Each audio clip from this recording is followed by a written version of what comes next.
Hey everybody, it's Adam from Golf Unfiltered here, and welcome back to my garage. It's been a while since we've made a video, and this is an exciting one because I am testing and reviewing a golf club company that I've never tested before. In fact, I've never even hit these irons before, and these are from New Level Golf. If you've never heard of New Level Golf before, then you should know that they are a direct-to-consumer brand, much like many of the other brands that we've reviewed on golfunfiltered.com and on this channel. And these guys were kind enough to send me a full set of their new 480 DB series irons. Now, the 480 series comes in a few different versions. There's actually 3 different in the line. And this version is a little bit more forgiving than the other 2. There's also a what they call a muscle back, which blades. I know all our internet golfer friends like to play those. There's also a tour cavity version, which is a little bit more of a cavity back, but still the look and profile of a blade. And then we've got these. These are the DB, or the dual balance irons, which, to be quite frank, they still look like a player's iron. Now, typically what I already game, and many of you know, I play player's distance irons. And so when I was working with my friends over at New Level, they were saying, hey, what do you play right now? What do you want to try out? This is what we came up with. And so I'm going to hit 3 of their irons right now. I've got with me, I've got the full set, but I've got the 5, I've got a 7, and a 9. And I've got my SkyTrak down here, as well as my makeshift little driving range here. And I like this because it's a very windy day outside. This is controlled.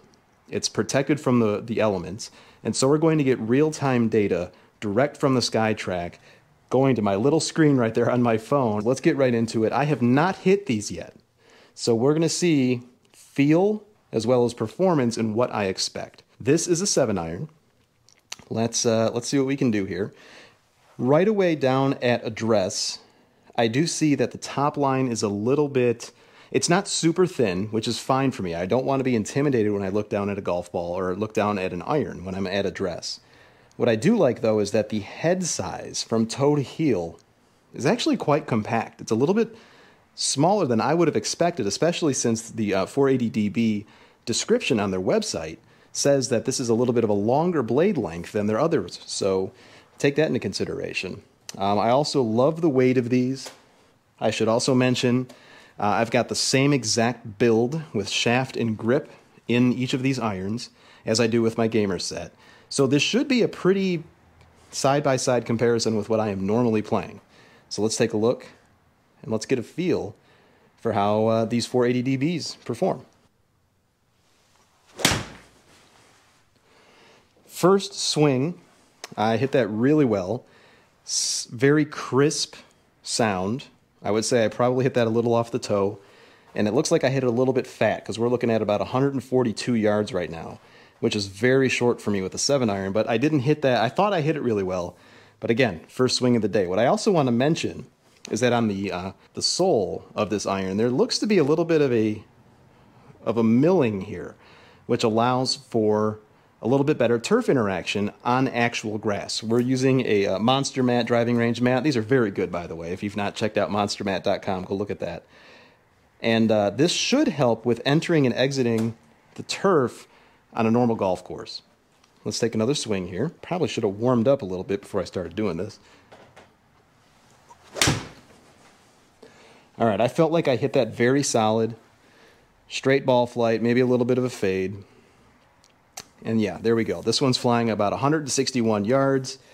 We've got decent ball speed. We've got, right around 82, 85 miles an hour is what I typically swing with a 7-iron in terms of swing speed.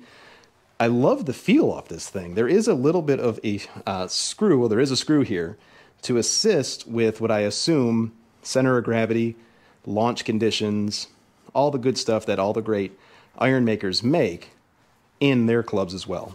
Let's hit another one here. 165 is what I'm looking for with my 7-iron. All right, I hit that heavy. Not a good swing. Let's see how I'm punished. Still really forgiving ball flight as far as straightness goes.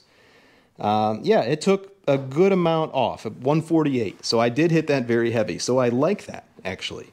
Not a good swing by me. I want to know what it feels like so I can correct it on my next swing. Lost no feel there whatsoever. I really like the looks of these as far as there's not like any glare on my daytime LED lights here in the garage. I assume it would be the same in sunlight. It's a very cloudy day here where I live. And again, I love the size of the blade here. It's not too intimidating at all. Let's have a good swing here.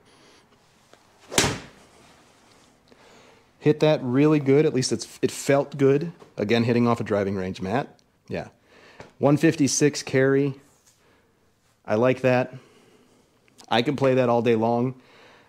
I don't believe that these lofts are the same as my gamer set, which my gamer set's lofts are a little bit stronger than standard, even though there's really no standard in golf these days. Let's grab the 5-iron and let's see how these feel. Now, unlike my gamer set, these all have the exact same technology across the board. And what I mean by that, the long irons in my gamer set, they've got that injected hollow body. These do not.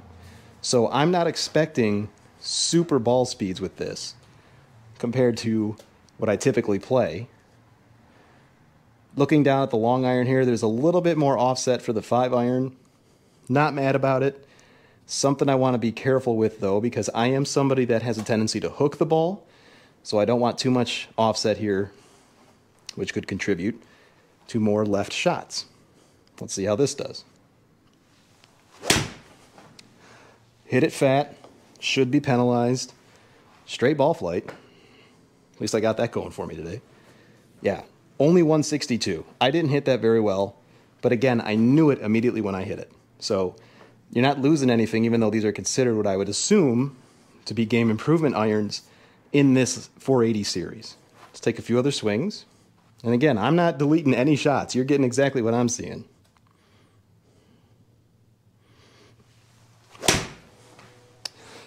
That one's probably going to be left. It is. Hit it poorly. Let's see how much I'm penalized. Obviously, you hit it left. Yeah, about 170 yards. Fat left, just not a great swing. But again, I knew it exactly when I hit it. All right, let's get a good swing here. See what these could really do. All right, that one felt solid. I did pull it. Felt that also. That's what I'm a little worried about.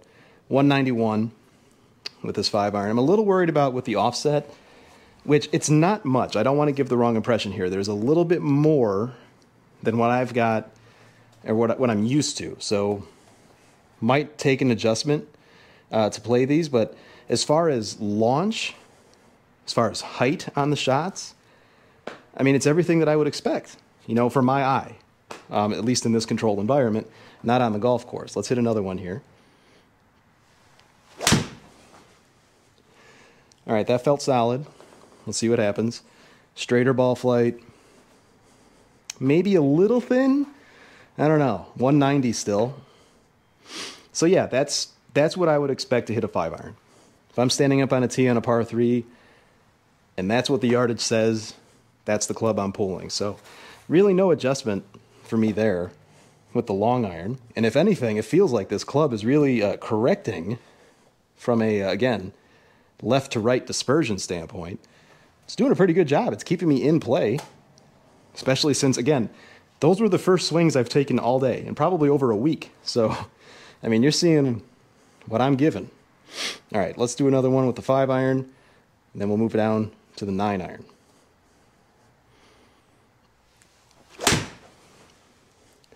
That felt very good, very straight. Let's see.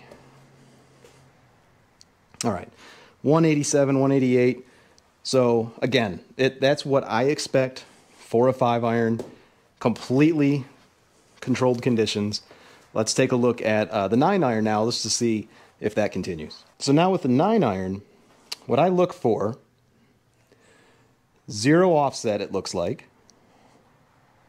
This is where I might be able to notice the length of the blade itself. It looks to be a little bit longer than the 7-iron to my eye.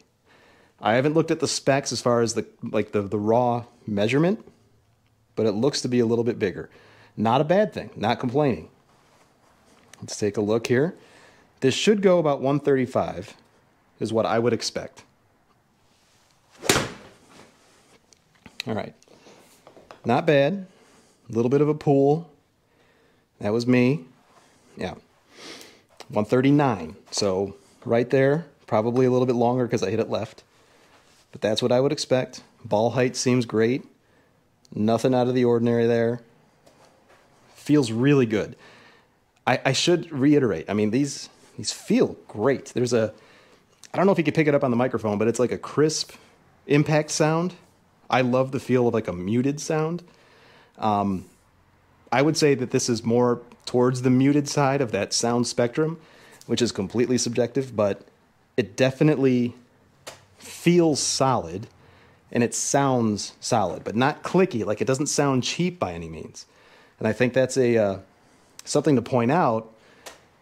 These direct-to-consumer brands, sometimes they get a bad rap. They don't cost as much as the big box stores or the big OEMs, so people immediately think that they're cheaper in terms of build. That's just not the case. It might be different materials, doesn't mean that they're cheaper in terms of, quality. Let's take another swing here. Maybe a little thin. Hit that one a little bit thin. Trying to see if I could see it on the club face. Yeah, 128, 129, so I did miss that one. Totally playable, though. I mean, nothing super punitive, at least as far as what I'm seeing. Let's take another swing here.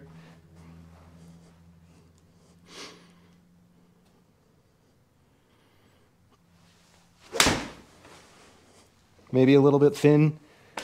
Still felt great, though. Ball height's great. Oh, 140.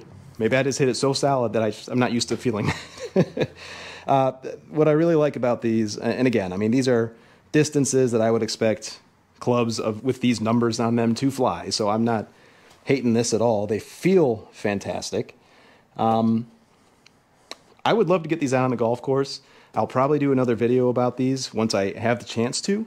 But yeah, I am pretty impressed for this. Again, a direct-to-consumer brand, New Level Golf. Never played any of their products before in my life. And I've had this golfunfiltered.com for quite a long time. I'm pretty impressed right now. Again, first impressions here. Go ahead and give me a follow. We'll do more videos like this. Check out golfunfiltered.com as well. You'll see the written review to accompany this video. Let me know your thoughts about New Level Golf. Have you heard of them before? If you have you tried their products? Let me know in the comments below. Thanks for watching.